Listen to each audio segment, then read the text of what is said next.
Hello नमस्कार दोस्तों, आप सभी का स्वागत है प्रोग्राम कम्युनिटी कलर्स पर। इस वक्त रात के 9 बज चुके हैं, शुक्रवार का दिन है और आपने ट्यून इन कर लिया है रेडियो उड़ान, अ फ्लाइट ऑफ लाइफ, जहां पर हम सुनने जा रहे हैं program community colours RJ Gauri यानी मेरे साथ। दोस्तों, इस प्रोग्राम पर हम डिसेबिलिटी जगत से जुड़ी तमाम लेटेस्ट अपडेट्स को कवर करते हैं और साथ ही साथ कवर करते हैं DEPWD MSJE यानी कि department of empowerment of persons with disabilities से आती सोशल मीडिया अपडेट्स भी।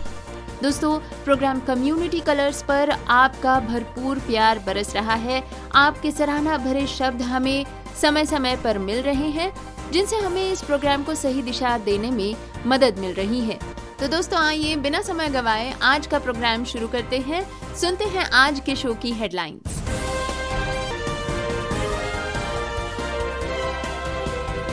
नई दिल्ली में साइन किया गया नया tripartite MOU। The Telangana state human rights commission को मिली कंप्लेंट।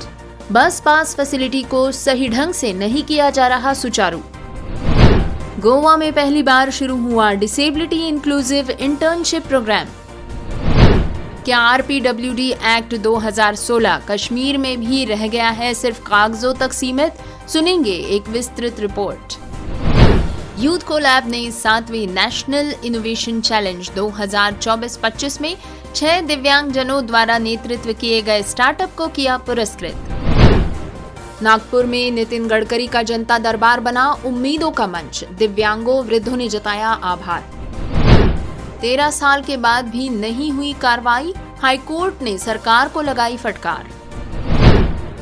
छत्तीसगढ़ के कोरबा में चलते ट्रक के नीचे कूदकर दिव्यांग युवक ने आत्महत्या कर ली। इलाके में फैली सनसनी, घटना का video viral. Program community colours में अभी आपने सुनी आज के शो की हेडलाइंस। प्रोग्राम में अब समय हो चला है आगे बढ़ने का, तो बिना वक्त गवाए आइए सुनते हैं डिटेल्ड न्यूज बुलेटिन।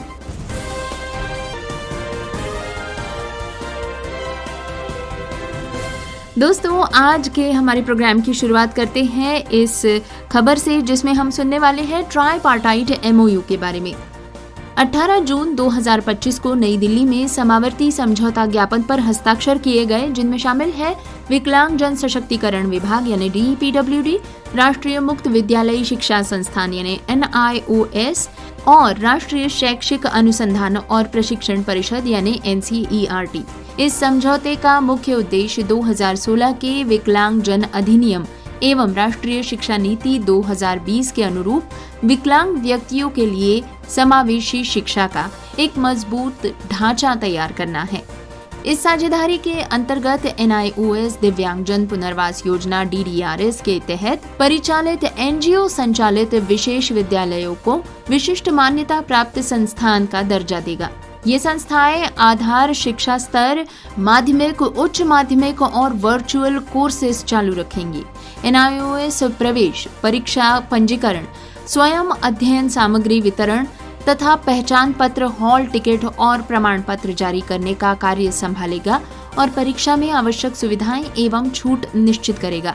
और वहीं NCERT अपनी पाठ्य पुस्तकों और पाठ्यक्रम की समीक्षा कर NEP 2020 के समावेशी और उपयोगकर्ता मैत्रीपूर्ण दृष्टिकोण के अनुरूप आवश्यक संशोधन करेगा, जिससे कि विकलांग व्यक्तियों के लिए अध्ययन सामग्री अधिक सुलभ एवं समावेशी बन पाए। दोस्तों, इस समझौता समारोह में समाज कल्याण एवं दिव्यांगजन सशक्तिकरण मंत्री डॉक्टर वीरेंद्र कुमार ने कहा कि विकलांगता बाधा नहीं है बल्कि अवसर है। जब उन्हें सही मंच मिलेगा तो ये प्रतिभा नई रोशनी जगमगा देगी। उन्होंने प्रधानमंत्री नरेंद्र मोदी की दिशा निर्देशन में प्रत्येक बच्चे तक समान शिक्षा सुनिश्चित करने के महत्व पर भी जोर दिया। शिक्षा मंत्री धर्मेंद्र प्रधान ने NEP 2020 के तहत सबके लिए समान अवसरों की बात कही और कहा कि समाज को विकलांगता के प्रति अधिक जागरूक और संवेदनशील होना पड़ेगा। अगले वर्ष तक स्कूलों में सभी के लिए सुलभ शौचालय सुविधाएं मुहैया कराई जाएंगी। DEPWD के सचिव राजेश अग्रवाल ने उम्मीद जताई कि जल्द ही हमारे दिव्यांग छात्र IITs, IIM जैसे प्रतिष्ठित संस्थानों में पढ़ेंगे तथा NIOS द्वारा भारतीय सांकेतिक भाषा को माध्यमिक स्तर पर विषय के रूप में शामिल किए जाने की सराहना की और इसी के साथ DOSEL के सचिव संजय कुमार ने सभी बच्चों को विद्यालयीन शिक्षा पूर्ण करने का संकल्प दोहराया। अतः इन संस्थागत भागीदारों का कार्यान्वयन सुनिश्चित करने के लिए संयुक्त समन्वय समिति यानी कि जॉइंट कोऑर्डिनेशन कमेटी का गठन किया जाएगा, जो कि प्रगति समीक्षा एवं समयबद्ध उपलब्धियों का निरीक्षण करेगी।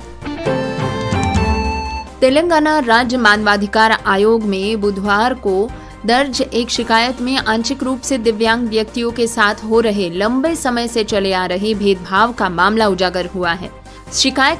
शिकायतकर्ता पाबवा करुणाकर ने आयोग के महासचिव को बताया कि 40% से 74% तक दिव्यांगता वाले व्यक्तियों को राज्य परिवहन निगम यानी TGSRTC बस पास की सुविधा से वंचित रखा जा रहा है। दिव्यांगजन अधिकार अधिनियम 2016 के तहत 40% से अधिक दिव्यांगता वाले व्यक्ति बेंचमार्क दिव्यांगता वाले व्यक्ति माने जाते हैं और उन्हें यात्रा सहित कई रियायतें मिलती हैं। मगर करुणाकर का ये कहना है कि वास्तविकता में TGSRTC केवल 75% और उससे अधिक दिव्यांगता रखने वालों को ही बस पास जारी कर रही है, जिसमें मध्यम दिव्यांगता वाले लोग बुनियादी आवागमन के अधिकार से वंचित हो रहे हैं। शिकायत के अनुसार इस मनमानी और भेदभावपूर्ण प्रथा के चलते रोजगार, स्वास्थ्य सेवाएं और अन्य सार्वजनिक सुविधाओं तक पहुंच दुर्लभ हो गई है। करुणाकर ने पूर्व BRS सरकार और वर्तमान कांग्रेस सरकार दोनों में कई दफे शिकायतें लगाई हैं, लेकिन कोई सकारात्मक प्रतिक्रिया नहीं मिल पाई है। उन्होंने संविधान के अनुच्छेद 14, 19 और 21 का हवाला देते हुए कहा कि 14 समानता का अधिकार है, 19 स्वतंत्रता का अधिकार है और 21 जीवन का अधिकार है। ऐसा व्यवहार इन मौलिक अधिकारों का उल्लंघन करता है और अधिनियम की भावना के प्रतिकूल है। पाबवा करुणाकर ने आयोग से आग्रह किया है कि वे तुरंत हस्तक्षेप कर TGSRTC तथा परिवहन विभाग को निर्देश दे कि 40% और उससे अधिक दिव्यांगता वाले सभी व्यक्तियों को बिना किसी भेदभाव के बस और मेट्रो पास सुविधाएं प्रदान की जाए। दोस्तों, आयोग ने कहा है कि वे इस मामले की तेजी से सुनवाई कर उचित दिशा निर्देश जारी करेगा ताकि मध्यम दिव्यांगजन भी समान अवसरों के हकदार बन सके। दोस्तों, अब न्यूज सुनते हैं गोवा राज्य से, जहां पर पहली बार एक अभिनव पहल के तहत डिसेबिलिटी इंक्लूसिव इंटर्नशिप प्रोग्राम का शुभारंभ किया गया है। ये कार्यक्रम राज्य के विकलांगता आयुक्त कार्यालय, the Saint races Goa resort और इंक्लूजन कंसल्टेंट एलिन फर्नांडिस के संयुक्त प्रयास से संचालित होगा।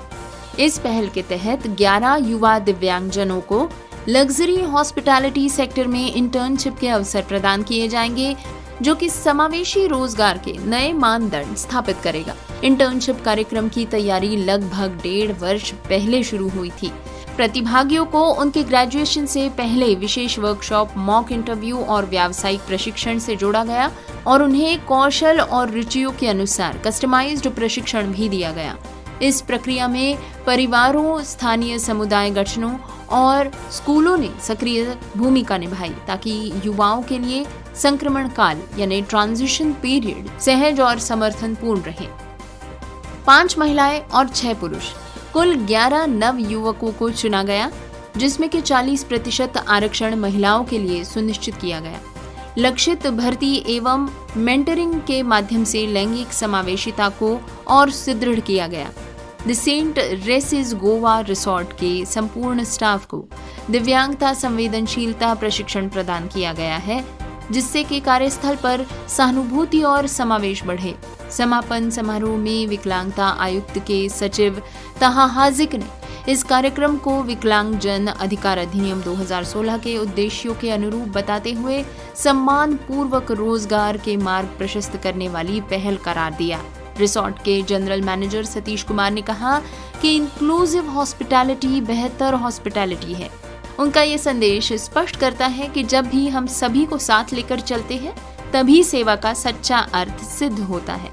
दोस्तों, आपसे गुजारिश है, बने रहिए प्रोग्राम कम्युनिटी कलर्स के साथ, जहां हम आगे और भी सुनेंगे आज के शो में कवर की गई न्यूज। दोस्तों, अब प्रोग्राम में बारी है एक विस्तृत रिपोर्ट सुनने की। RPWD 2016 नियम के संचालन की, जो कि कश्मीर में किस तरह संचालित किया जा रहा है, किस हद तक संचालित किया जा रहा है, इस पर लिखी गई हैं। 2016 में लागू हुए विकलांगजन अधिकार अधिनियम RPWD एक्ट ने कागजों पर तो व्यापक अधिकार दे ही दिए हैं, जिनमें शामिल है शैक्षिक अवसर, रोजगार में आरक्षण, सुगम्य बुनियादी ढांचे और स्वास्थ्य सुविधाएं। लेकिन क्या जम्मू कश्मीर में इन वादों का क्रियान्वयन अभी भी सिर्फ कागजों तक ही सीमित है? सबसे पहले तो बात करते हैं बुनियादी पहुंच की। सेक्शन 40 के तहत सार्वजनिक भवन, स्कूल, अस्पताल और परिवहन में रैंप, लिफ्ट या डिसेबिलिटी फ्रेंडली टॉयलेट तक मौजूद नहीं है। सुगम्य भारत अभियान के लक्ष्य के बावजूद भी सड़कें, बस अड्डे और सरकारी कार्यालय दिव्यांगजनों के लिए अभी भी खतरनाक बने हुए हैं। शैक्षिक मोर्चे पर बात करें तो इंक्लूसिव एजुकेशन सेक्शन 16 का प्रतीकात्मक पालन ही होता है। अधिकांश स्कूलों में विशेष शिक्षक, सहायक उपकरण, ब्रेल पुस्तकें है ही नहीं। ग्रामीण इलाकों की स्थिति तो और भी गंभीर है। अक्सर बच्चे घर पर ही रह जाते हैं। रोजगार में 4% आरक्षण का भी फायदा नहीं मिल पा रहा। सेक्शन 19 के बावजूद भी सरकारी और निजी संस्थानों में दिव्यांग उम्मीदवारों की भर्ती और पदोन्नति का कोटा अनुरूप हो ही नहीं पा रहा। स्वास्थ्य सेवाओं की बात करें तो ये आती है सेक्शन 24 के अंतर्गत, जहां पे मुफ्त और समावेशी देखभाल मिलनी चाहिए थी, पर जिला अस्पतालों में रिहैबिलिटेशन सेंटर, स्पीच और फिजियोथेरेपी सुविधाएं नदारद हैं। दिव्यांग अधिकार कार्यकर्ता जावेद अहमद तो बताते हैं कि राज्य सलाहकार बोर्ड और जिला स्तरीय समितियां अब तक बन ही नहीं पाई हैं, जबकि उमेश शर्मा कहते हैं कि 25% अतिरिक्त आर्थिक सहायता न मिलने पर सवाल उठाए जाएं। विशेषज्ञों का सुझाव तो ये है कि तुरंत एक्सेसिबिलिटी ऑडिट और स्कूलों और अस्पतालों का पुनर्निर्माण, प्रशिक्षित स्टाफ की नियुक्ति और विशेष सटीक डेटा का संकलन किया जाए, तभी नीतियों से व्यवहार का मिलाप किया जा सकेगा और जम्मू कश्मीर में दिव्यांगजनों को उनका हक मिल पाएगा। दोस्तों, ये तो थी जम्मू कश्मीर से जुड़ी एक ऐसी विस्तृत रिपोर्ट जिसमें कि हम जायजा ले रहे थे 2016 के RPWD एक्ट के क्रियान्वयन का। इसी खबर के साथ बने रहिए प्रोग्राम कम्युनिटी कलर्स पर, जहां पर हम समाज के विविध रंगों को आप तक पहुंचा रहे हैं।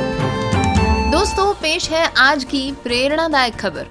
युवा नव प्रवर्तन यानी कि यूथ न्यू इन्वेंशन के क्षेत्र में एक बड़ी सफलता के साथ यूथ को लैब ने 7वें नेशनल इनोवेशन चैलेंज 2024-25 में 6 दिव्यांगजनों द्वारा नेतृत्व किए गए स्टार्टअप को पुरस्कृत किया है। इस प्रतियोगिता का आयोजन UNDP और सिटी फाउंडेशन ने अटल इनोवेशन मिशन, नीति आयोग और असिस्टेक फाउंडेशन के सहयोग से किया और विजेताओं का ऐलान 13 जून को IIT बंगलौर में 5 दिवसीय बूट कैंप के साथ समापन पर हुआ। 200 से भी अधिक आवेदकों में से छांटे गए 18 स्टार्टअप्स ने बूट कैंप में तकनीकी मार्गदर्शन और मेंटरशिप पाई और ज्यूरी ने 3 श्रेणियों सहायक तकनीकी, शैक्षिक एवं कौशल समाधान और समावेशी देखभाल मॉडल में सबसे प्रभावी 6 प्रस्ताव चुने। विजेता स्टार्टअप्स है Medicure Ed Technologies, translated MedTech और नीमा AI, जबकि जीलिंग कोड टेक, साइंस सेतु और इन्फी हील हेल्थ टेक ने रनर अप पुरस्कार जीते। प्रत्येक विजेता को 3 लाख रुपए का सीड ग्रांट किया गया और क्षमता विकास का अवसर दिया गया और रनर अप्स को 2 लाख रुपए दिए गए। UNDP इंडिया के प्रमुख अमित कुमार और असिस्टेक फाउंडेशन के CEO प्रतीक माधव ने कार्यक्रम में स्टार्टअप को बधाई दी और दिव्यांगजन सशक्तिकरण विभाग की अतिरिक्त सचिव मिनत नंदा ने वर्चुअल संबोधन भी किया। इस पहल से साबित होता है कि जब युवाओं को प्लेटफॉर्म्स मिलते हैं तो तकनीकी, शिक्षा और देखभाल में समावेशिता के बेहतरीन समाधान निकल कर आते हैं। दोस्तों, न्यूज बुलेटिन इसी तरह जारी रहेगा, लेकिन एक छोटे से ब्रेक के बाद।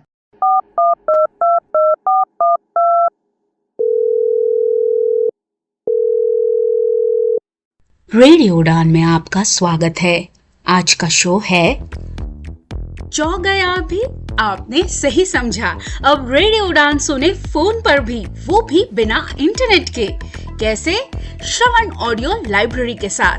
डायल करें 0807117525 पर। इंस्ट्रक्शंस फॉलो करें और सुने आपका अपना फेवरेट शो रेडियो उड़ान, अ फ्लाइट ऑफ लाइफ, अब एक फोन कॉल दूर। Shravan Audio Library is an initiative by National Association for the Blind Delhi in association with United Way Delhi. Hidden voices की तरफ से आप सभी का स्वागत। हिडन वॉइसेस, एक दृष्टि एक आवाज, और इसने पूरे भारत में दृष्टिबाधित और आर्थिक रूप से विकलांग बच्चों और वयस्कों को किताबों की दुनिया खोलकर सशक्त बनाने के लिए 1000 से भी अधिक छिपी हुई आवाजों को मिलाया है।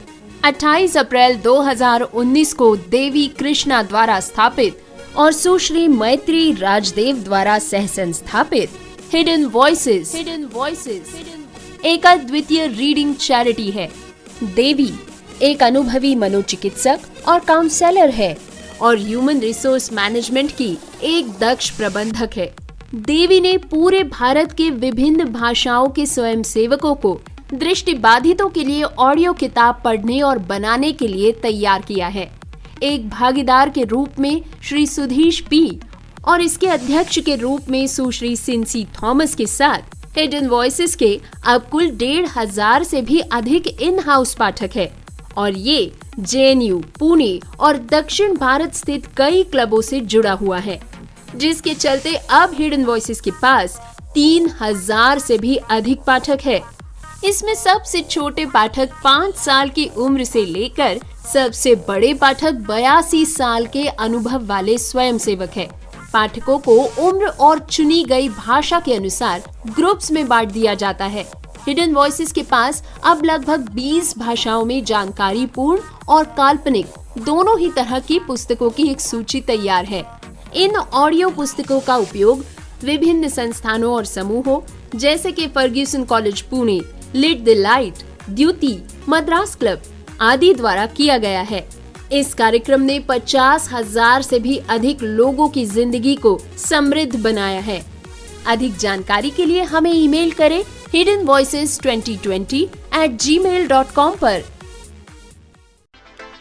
क्या आप डिसेबिलिटी के बारे में सटीक और विश्वसनीय जानकारी जानना चाहते हैं? तो विजिट करें disability.390.org। ये वेबसाइट एक ऐसा मंच है जहां आपके सवालों को मिलेंगे विशेषज्ञों से उत्तर। आपको मिलेंगे सेल्फ एडवोकेसी की प्रेरणादायक कहानियों के वीडियोस। इतना ही नहीं, engaging games, valuable resources, inclusive music video और ढेर सारी ऑथेंटिक इंफॉर्मेशन। दिव्यांगता से जुड़े अपने सवालों के जवाब खोजिए, अपनी क्यूरियोसिटी को एक्सप्लोर कीजिए वेबसाइट पर डाइविंग डीप सेगमेंट के साथ। तो देर किस बात की, आज ही विजिट करें disability.390.org और साथ मिलकर बनाएं समावेशी समाज।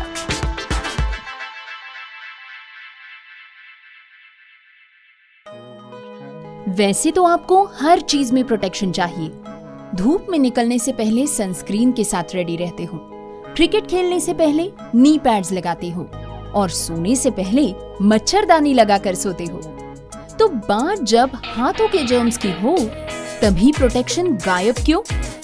इसीलिए सैवलॉन स्वस्थ इंडिया कहता है, अगर जर्म्स और बीमारियों से रखनी हो दूरी, खाने से पहले हैंड वॉश जरूरी। Hello, welcome to iWay. Our new contact number is 8800004334. Please note that our toll-free number will be discontinued soon.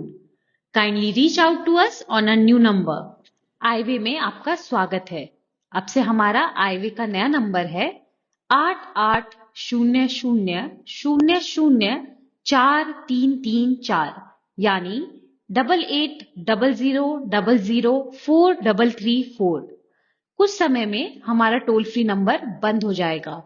कृपया हमारे नए नंबर पर ही संपर्क करें। धन्यवाद। ये है रोशनी का कारवां। एक दिन पिंकू ने इस प्रोग्राम को सुना और उनकी पूरी जिंदगी बदल गई। जब पिंकू कुमार ने 12 साल की उम्र में स्मॉल पॉक्स की वजह से अपनी दृष्टि खो दी तो सब कुछ ठहर गया। वो 2 साल कोमा में रहे। उसके बाद उन्हें नहीं पता था आगे कैसे बढ़ें।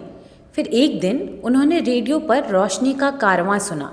आईवे का एक प्रोग्राम, और तभी से सब कुछ बदलना शुरू हो गया। उन्होंने आईवे से संपर्क किया। आईवे ने उनकी पढ़ाई फिर से शुरू करने में मदद की, जहां उन्होंने ब्रेल सीखी, मोबिलिटी सीखी और धीरे धीरे अपनी रफ्तार पकड़ी। लेकिन ये सफ़र आसान नहीं था। 10वीं क्लास में पिंकू ने बैंक अकाउंट खोलने की कोशिश की।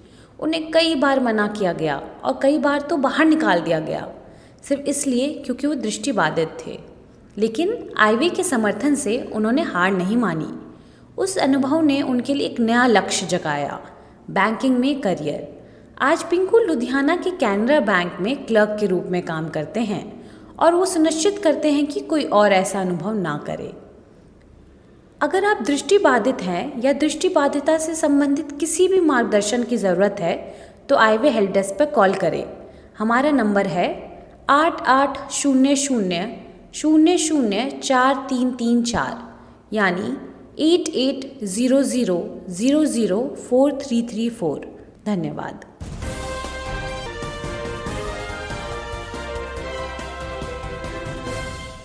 ब्रेक के बाद आप सभी का स्वागत है। न्यूज बुलेटिन जारी है, बढ़ते हैं अगली खबर की ओर। दोस्तों, अब अगली खबर सुनते हैं नागपुर से। केंद्रीय सड़क परिवहन एवं राजमार्ग मंत्री नितिन गडकरी द्वारा नागपुर में आयोजित जनसंपर्क कार्यक्रम सिर्फ एक राजनीतिक आयोजन नहीं है, बल्कि एक भावनात्मक मानवीय संवाद का मंच बन चुका है। कार्यक्रम हजारों की संख्या में नागपुर के नागरिकों की उपस्थिति से भरा हुआ था। ये इस बात का प्रमाण था कि मंत्री गडकरी को जनता केवल एक नेता नहीं, बल्कि संकट में उनके साथ खड़े रहने वाले मार्गदर्शक के रूप में देखती हैं। कार्यक्रम में दिव्यांग नागरिक, वृद्ध महिलाएं और पुरुष, समाजसेवी, धार्मिक एवं सामाजिक संस्थाओं के प्रतिनिधि, युवाओं के साथ साथ गंभीर बीमारियों के साथ जूझ रहे मरीजों ने हिस्सा लिया। वे अपने हाथों में आवेदन लेकर आशा की नजरों से गडकरी के पास पहुंचे। हर किसी की बात को गंभीरता से सुनना, प्रश्नों के उत्तर देना और तत्काल संबंधित विभाग को निर्देश देना, यही मंत्री गडकरी की कार्यशैली का हिस्सा है। कई दिव्यांग व्यक्तियों ने अपनी दैनिक परेशानियां बताई, जैसे कि व्हील चेयर, कृत्रिम अंग, पेंशन या यातायात से जुड़े मुद्दे। कुछ ने वर्षों से लंबित सरकारी सहायता की ओर ध्यान आकर्षित किया। गडकरी ने संबंधित अधिकारियों को निर्देश करते हुए कहा, दिव्यांगजन हमारी जिम्मेदारी है, उन्हें जीने का हक सम्मान पूर्वक मिलना चाहिए।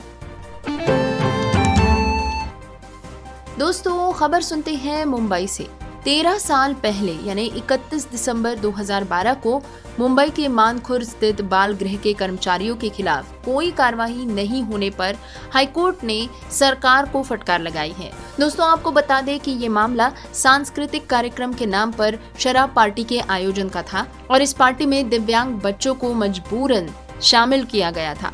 कोर्ट ने ये भी टिप्पणी की है कि ये शर्म की बात है कि 13 साल बाद भी दोषियों को कोई सजा नहीं दी गई है। साथ ही कोर्ट ने दिव्यांग व्यक्तियों के अधिकार संरक्षण आयुक्त को दोषियों के खिलाफ कार्रवाई करने के आदेश दिए। जब घटना ताजा थी तब मामले की जांच की गई थी। हालांकि ये आश्चर्यजनक है कि बाल गृह के अधिकारियों या अधीक्षक के खिलाफ कोई भी कार्रवाई नहीं की गई। इसको लेकर मुख्य न्यायाधीश आलोक आराधे और न्यायमूर्ति संदीप मारने की पीठ ने भी आलोचना की। ऐसे संवेदनशील मामले में शामिल लोगों के खिलाफ कार्रवाई करने का कोई प्रयास नहीं किया गया। सरकार की उदासीनता की आलोचना करते हुए अदालत ने कहा कि ये समाज के लिए शर्म और खतरे की बात है। साथ ही दिव्यांग व्यक्तियों के अधिकार संरक्षण आयुक्त को 6 सप्ताह के भीतर जांच कर दोषियों के खिलाफ उचित कार्रवाई और सजा पर एक रिपोर्ट राज्य सरकार को सौंपने का आदेश भी दिया गया। दोस्तों, खबर सुनते हैं छत्तीसगढ़ से। यहाँ पर कोरबा जिले में एक दिल दहला देने वाली घटना सामने आई है, जहाँ पर एक युवक ने चलते वाहन के सामने कूदकर आत्महत्या कर ली है। ये पूरा हादसा सीसीटीवी कैमरे में कैद हो गया, जिसका वीडियो अब सोशल मीडिया पर तेजी से वायरल हो रहा है। घटना बालको थाना क्षेत्र के मुख्य मार्ग की ही है। पुलिस से मिली जानकारी के अनुसार मृतक की पहचान 35 वर्षीय कन्हैया देवांगन के रूप में की जा रही है। परस भाटा बस्ती बालको का ये निवासी था। कन्हैया बालको स्थित एक निजी कंपनी में पिछले कई सालों से कार्यरत था। वो दिव्यांग था, लेकिन इसके बावजूद खुद मेहनत कर अपने पैरों पर खड़ा था, परिवार का भरण पोषण कर रहा था। घटना की जानकारी मिलते ही थाना की पुलिस मौके पर पहुंची। शुरुआत में इसे सड़क हादसा माना जा रहा था, लेकिन बाद में जब सीसीटीवी फुटेज की जांच की गई तो मामला आत्महत्या का निकला। फुटेज में साफ दिखाई दे रहा है कि युवक जानबूझकर तेजी से आती गाड़ी के सामने कूद गया। दोस्तों नमस्कार, सत श्री अकाल, आदाब। आपका एक बार फिर स्वागत है प्रोग्राम कम्युनिटी कलर्स पर, जहां पर अब तक हम सुनते आ रहे हैं देश दुनिया से जुड़ी तमाम डिसेबिलिटी सेक्टर से आती खबरें। और अब प्रोग्राम में समय हो चुका है DEPWD MSJE social media update सुनने का। जी हाँ, आइए देखते हैं कि दिव्यांगजन सशक्तिकरण विभाग ने अपने सोशल मीडिया पर कौन कौन से पोस्ट इस हफ्ते साझा किए थे। तो सबसे पहले आइए पढ़ते हैं ये AI चैटबॉट की post. National disability support AI chatbot, दिव्यांगजनों के लिए मदद का स्मार्ट साथी। डिपार्टमेंट लिखते हैं, अब जानकारी और सहायता के लिए कहीं भटकने की जरूरत नहीं है। दिव्यांगजनों के लिए विशेष तौर पर केंद्र सरकार, राज्य सरकार और विश्वसनीय NGOs की विभिन्न योजनाएं सब एक ही जगह पर मिल पाएंगी। ये AI चैटबॉट आपकी समस्याओं को समझता है, सवालों के जवाब देता है और योजनाओं की जानकारी भी देता है, शिकायतों का हल भी बताता है, वो भी बड़ी आसानी से सिर्फ एक फोन कॉल पर। आपके अधिकार, आपकी सुविधाएं सब सीधे आपके मोबाइल पर। चलिए साथ मिलकर बनाएं समावेशी भारत, जो बनेगा सशक्त भारत। #सशक्त दिव्यांगजन समर्थ भारत। दोस्तों इसके साथ जुड़े एक ग्राफिक के माध्यम से डिपार्टमेंट लिखते हैं, दिव्यांग व्यक्तियों के लिए क्रांतिकारी कदम AI चैटबॉट दिव्यांगता संबंधी योजनाओं, सेवाओं और लाभों के बारे में विस्तृत जानकारी फोन के माध्यम से पूरे भारत में उपलब्ध। नंबर है 01144739626। याद रहे 01144739626।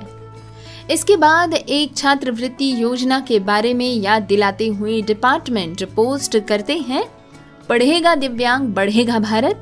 छात्रवृत्ति योजना दिव्यांग बच्चों की शिक्षा के लिए प्री मैट्रिक छात्रवृत्ति योजना। पोस्ट में लिखा गया है, दिव्यांग बच्चों को शिक्षा में समान अवसर दिलाने की दिशा में department of empowerment of persons with disabilities MSJE की #प्री मैट्रिक छात्रवृत्ति एक प्रेरणादायक पहल है। कक्षा 9 और 10 में पढ़ रहे दिव्यांग व्यक्तियों को आर्थिक सहयोग देकर ये योजना उन्हें न सिर्फ आत्मनिर्भर बनाने का अवसर देती है, बल्कि उनके सपनों को उड़ान भी देती है। वर्ष 2024-25 के दौरान 9,938 दिव्यांग विद्यार्थियों ने इस योजना का लाभ उठाकर शिक्षा के अपने अधिकार का प्रभावी रूप से उपयोग किया। शिक्षा हर बच्चे का अधिकार है और ये योजना उस अधिकार को हकीकत में बदलने की मजबूत कड़ी है। शिक्षा से सशक्तिकरण, सशक्तिकरण से समावेशन। दोस्तों इस खूबसूरत सी अगली पोस्ट के माध्यम से डिपार्टमेंट याद दिलाते हैं अंतर्राष्ट्रीय योग दिवस के बारे में, ताकि आप समय रहते इसकी तैयारी शुरू कर सके। #योग न केवल शारीरिक स्वास्थ्य बल्कि मानसिक संतुलन और आध्यात्मिक ऊर्जा का आधार भी है।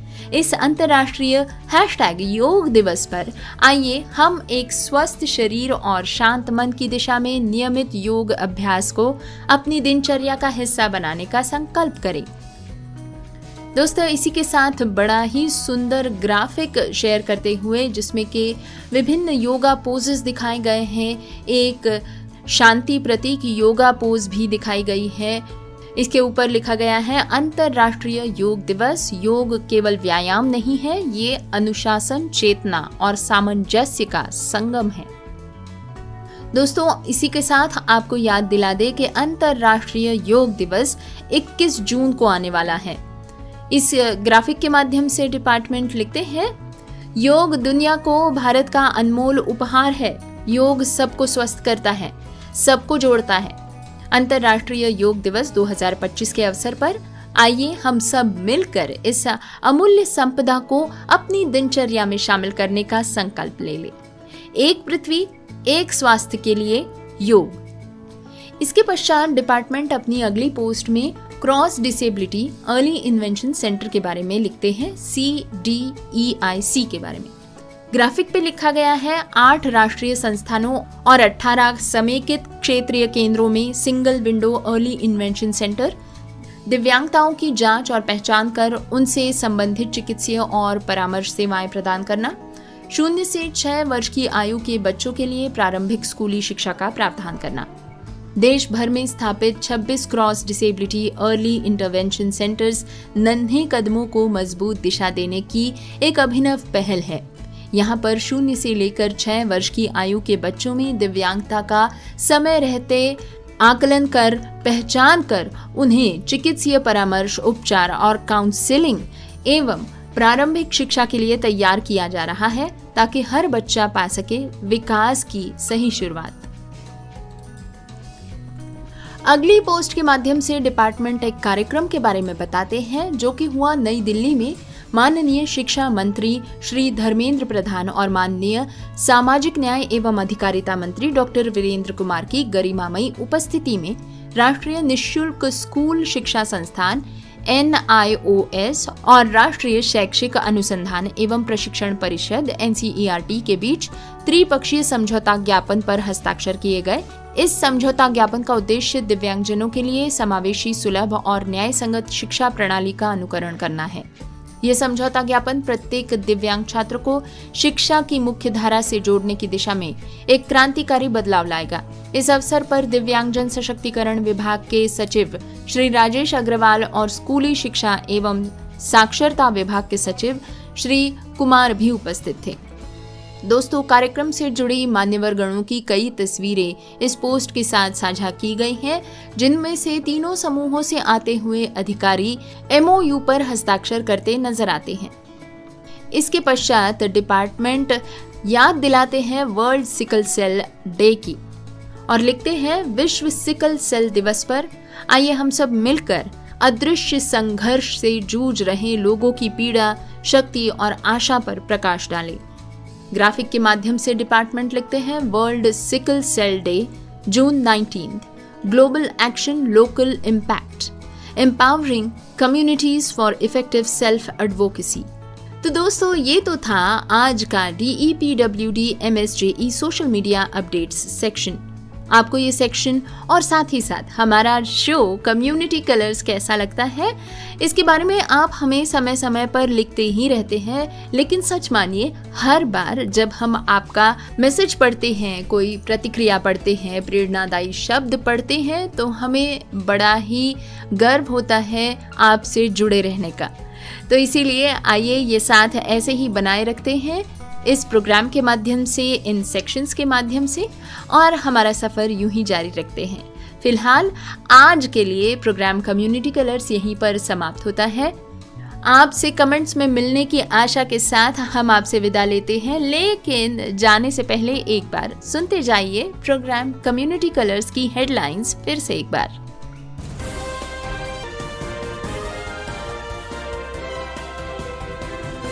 नई दिल्ली में साइन किया गया नया tripartite MOU। The Telangana state human rights commission को मिली कंप्लेंट, बस पास फैसिलिटी को सही ढंग से नहीं किया जा रहा सुचारू। गोवा में पहली बार शुरू हुआ डिसेबिलिटी इंक्लूसिव इंटर्नशिप प्रोग्राम। क्या RPWD एक्ट 2016 कश्मीर में भी रह गया है सिर्फ कागजों तक सीमित? सुनेंगे एक विस्तृत रिपोर्ट। यूथ कोलैब ने 7वीं नेशनल इनोवेशन चैलेंज 2024-25 में 6 दिव्यांगजनों द्वारा नेतृत्व किए गए स्टार्टअप को किया पुरस्कृत। नागपुर में नितिन गडकरी का जनता दरबार बना उम्मीदों का मंच, दिव्यांगों वृद्धों ने जताया आभार। 13 साल के बाद भी नहीं हुई कार्रवाई, हाईकोर्ट ने सरकार को लगाई फटकार। छत्तीसगढ़ के कोरबा में चलते ट्रक के नीचे कूदकर दिव्यांग युवक ने आत्महत्या कर ली, इलाके में फैली सनसनी।